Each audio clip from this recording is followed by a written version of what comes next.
Kita akan lihat kondisi terkini di Arafah. Kita sudah terhubung dengan jurnalis senior CNN Indonesia, Dewi Savitri. Selamat pagi Mbak Dewi, sejak pagi kami mengetahui bahwa Anda telah melaporkan Anda dan rombongan belum diberangkatkan ke Arafah. Bagaimana situasinya saat ini Mbak Dewi? Betul Lianita, selamat pagi. Ini untuk ketiga kalinya dalam beberapa jam terakhir saya eh, masuk ke layar untuk mengabarkan bahwa saat ini sekitar 600 jamaah dengan petugas dari Hotel Al Olayan Royal di kawasan Sektor 9 Misfalah di Mekah belum juga diberangkatkan dengan transportasi darat menuju Arafah. Kami masih menunggu kedatangan bus yang sudah dijanjikan sejak tadi sebelum subuh untuk mengangkut kami ke Arafah. Melanjutkan pembicaraan soal jalan kaki ya, ini sebagian jamaah dari kelompok bimbingan ibadah haji sudah mengatakan bahwa kalau busnya nggak datang, kami akan jalan kaki. Jumlahnya sekitar ratusan orang. Dan ini bisa dibayangkan ya, sekarang sekitar pukul 8.29, setengah 9 pagi waktu Mekah, suhu sudah mulai naik dan kalau dilakukan benar-benar perjalanan dengan jalan kaki ke Arafah yang menurut Google posisinya sekitar 25 km dari Mekah, di tengah cuaca yang begitu panas, itu dampaknya akan seperti apa? Pernyataan itu muncul karena keputusasaan dan katakanlah semacam ketidakpercayaan bahwa proses yang sudah disusun dan disiapkan untuk mengantar jamaah haji dari Mekah ke Arafah akan berjalan dengan baik. Eh, Kami seharusnya sudah sampai di Arafah pada kemarin sore seperti jamaah-jamaah dari seluruh Indonesia lainnya atau setidak-tidaknya semalam. Tapi sampai saat ini eh, hampir 24 jam kalau dihitung dari pemberangkatan paling awal mestinya kemarin pagi pukul 6, kami masih ada di sini. Ini menimbulkan stres yang luar biasa, terutama untuk kalangan lansia dan kelompok jamaah berisiko tinggi karena semalam banyak yang takut tidak terangkut, takut ketinggalan dan seterusnya. Mereka tidur di halaman hotel, mereka tidur di selasar hotel, di lobi hotel tanpa alas,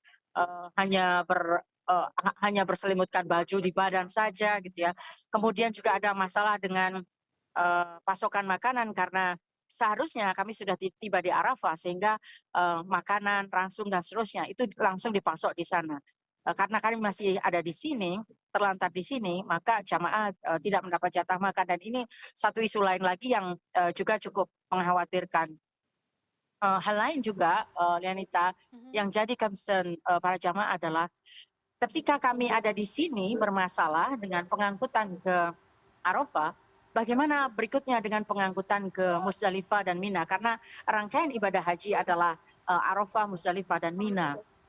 Sebagian dari teman kami yang sudah diberangkatkan tadi malam, sekitar 50 orang, sebelumnya sekitar 250 orang, itu ternyata di Arafah pun terlantar karena tidak mendapatkan tenda. Jadi ada masalah pemberangkatan, ada masalah lokasi beristirahat di Arafah, dan kemudian satu masalah lain yang paling krusial adalah kita mengejar jam wukuf di Arafah yang akan berlangsung mulai dari sebelum zuhur sampai terbenamnya matahari. Lianita. Iya, baik. Mbak Dewi, ketika Anda di sana bersama rombongan begitu ya, masih menunggu tanpa ketidakpastian, apakah ada petugas yang membersamai atau memang hanya ditinggalkan begitu saja, menunggu tanpa ada kejelasan? Beberapa menit lalu saya sebenarnya sempat berbicara agak lama ya, mungkin sekitar 20 menit dengan seorang utusan dari Kementerian Haji dan Umroh Arab Saudi. Dia mengatakan bahwa jangan khawatir, kami ada di sini untuk membantu Anda, busnya akan datang kok gitu. Dan syarikah yang melakukan keteledoran ini akan dihukum, dikenai sanksi. Tapi janji untuk busnya akan datang itu sudah kami dengar dari lebih dari 24 jam yang lalu ya, dan kenyataannya busnya belum datang dan ini kemudian menimbulkan stres yang makin tinggi dan katakanlah ketidakpercayaan jamaah. Iya. Kalau kita telat diangkut, maka risikonya adalah kita telat ke Arafah, dan kita kalau kehilangan momen wukuf, maka haji kita dianggap tidak sah, karena wukuf di Arafah adalah rukun haji ya, jadi harus dijalani oleh jamaah. Dan ini faktor yang jadi penentu. Nah, apakah ini akan terjadi? Itu betul akan tergantung bagaimana cara pimpinan-pimpinan kita bersikap. Yang sudah kami saksikan tadi ada Ketua Sektor 9, Miss Falah datang, tapi kami belum melihat, kami sudah mendengar juga, kita mendengar tadi sama-sama di layar ada tim pemantau haji, tapi kita belum melihat ada jajaran pejabat tinggi lain yang apakah langsung mengontak, apakah langsung datang atau mengirim utusan untuk menyelesaikan persoalan ini secepatnya. Ya, artinya semua masih dalam ketidakpastian seperti itu ya Mbak Dewi ya. Lalu tadi Anda sempat sebutkan juga terkait dengan rencana begitu ya, bersama-sama dengan rombongan ketika ini sampai dengan waktu tertentu, kemudian tidak juga ada penyelesaiannya, Mbak Dewi dan juga rombongan akan berjalan kaki.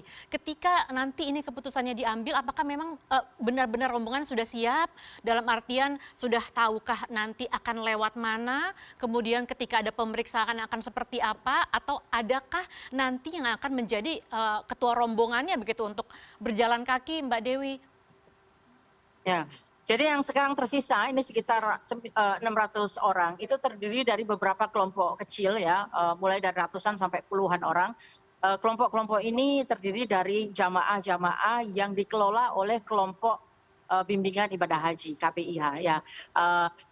Dan KBIH ini masing-masing ada katakanlah pendamping ya atau pemimpin kelompoknya. Nah, ide untuk jalan kaki ini muncul dari salah satu KBIH itu. Jadi tidak merupakan suara semua jamaah.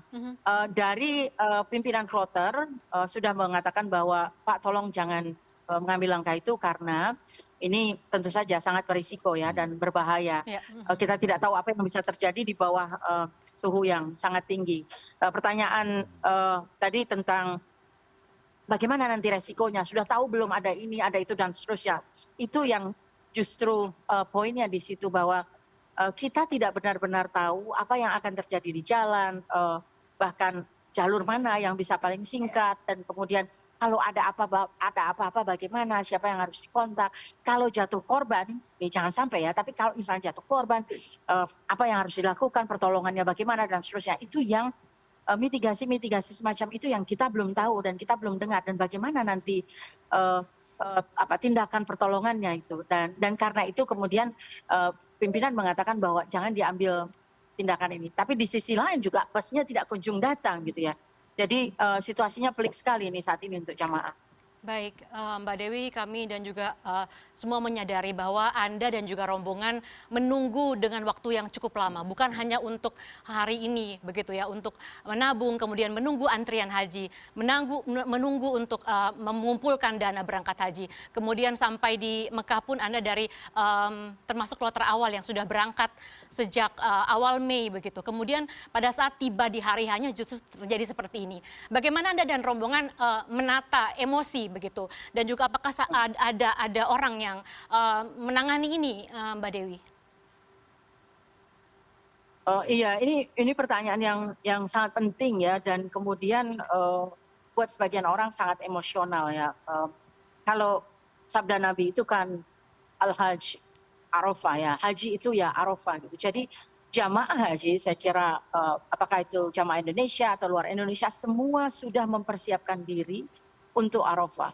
Kami sudah bermanasik ya, belajar bagaimana cara melaksanakan haji, termasuk dengan bagaimana nanti kita akan beribadah di Arafah. Kita punya waktu sekian jam, kita akan memunajatkan doa-doa ABCD, kita akan melantunkan zikir, kita akan dan seterusnya.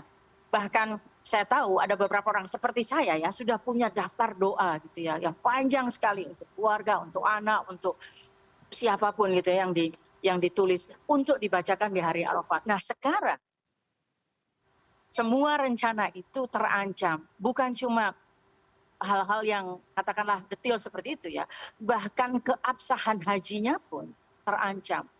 Dan ini kan tentu menjadi stresor yang sangat besar gitu ya untuk sebagian besar jamaah. Nah, beberapa pimpinan KBIH tadi ya, kelompok-kelompok kecil jamaah haji itu berupaya menenangkan jamaah dengan mengajak berzikir, memperbanyak bacaan istighfar, kemudian menganjurkan untuk kalau di luar terlalu panas, mari kita ke dalam dan seterusnya. Tetapi kan jamaah sudah mengalami ini sekitar mungkin 24 jam terakhir ya, sehingga kemudian memang cukup sulit untuk mencoba katakanlah membujuk jamaah. Betul. Di sisi lain kita tahu bahwa ini jamaah Indonesia yang sudah terkenal kesabarannya, kesopan santunannya, dan kesediaannya untuk berkompromi memahami situasi. Jadi meskipun katakanlah kesal dan stres dan sangat marah, sebagian besar masih taat dan tunduk mengikuti arahan pimpinan, duduk dengan tertib dan tenang menunggu bisnya tiba. Baik, baik. Terima kasih Mbak Desaf. Tentu kita semua juga berharap suara Anda didengar dan juga tentunya ini sebelum selesai waktu wukuf akan ada jawaban begitu ya, berangkat wukuf di Arafah bersama dengan rombongan.